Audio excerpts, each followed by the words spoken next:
ఇప్పుడు మీ అత్త కోపాన్ని ఎలా తగ్గించాలో నాకు అర్థం కావడం లేదు మంజు. అమ్మా, ఆవిడ కోపం ఆవిడతోనే ఉండని, నువ్వు మాత్రం ఆవిడ కాళ్ళ వెళ్ళ పడొద్దు. పిల్లనిచ్చిన వాళ్ళం కాలు పట్టుకున్నా తప్పులేదమ్మా. ఇద్దరం పౌరుషానికి వెళ్తే నీ కాపురం ఆగమైతుంది. ఆగమవుతుందేంటి? ఆల్రెడీ ఆగం అయిపోయింది. మీ అమ్మతో మాట్లాడుతుంటేనే మధ్యలోనే వచ్చావు. నా కొడుకు వద్దంటున్నాడు కదా, ఇంకా ఇక్కడే ఉండి ఏం చేస్తావు? సత్తే గారు నాతో అలా ఏమీ అనలేదే.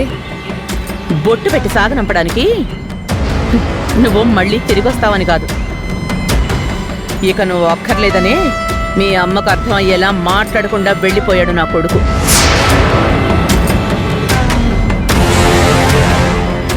నా కొడుకు సుఖంగా ఉండడం కోసం మాత్రమే ఇంతకాలం నిన్ను ఇక్కడ ఉండనిచ్చింది. నీ వల్ల సుఖం లేదు, సంతోషం లేదు.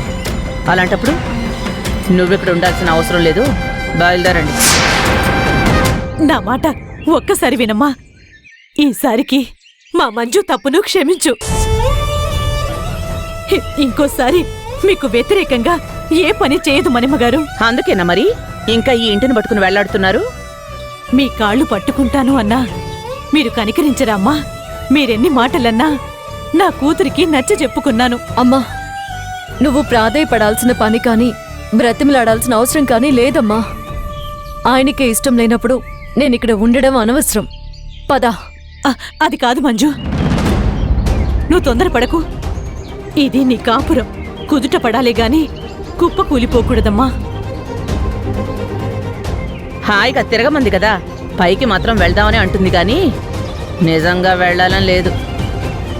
మనిషికో మాట, గొడ్డుకో దెబ్బ అంటారు.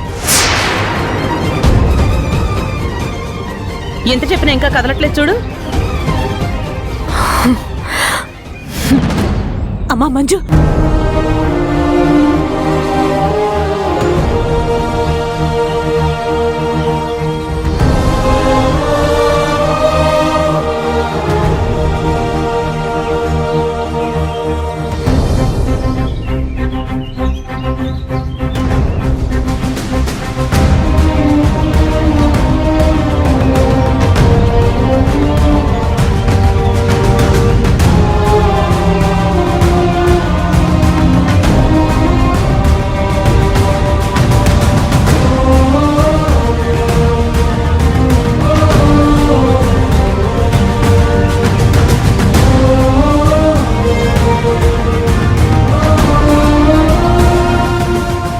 అమ్మా, చీము నెత్తురు ఉన్నవాళ్ళం.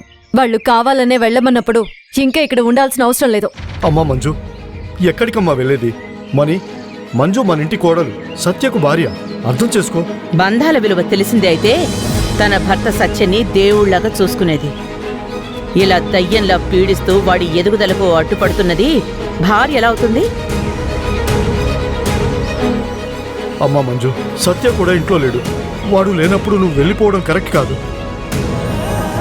నా మాట వినమ్మా, వెళ్ళొద్దమ్మా ప్లీజ్.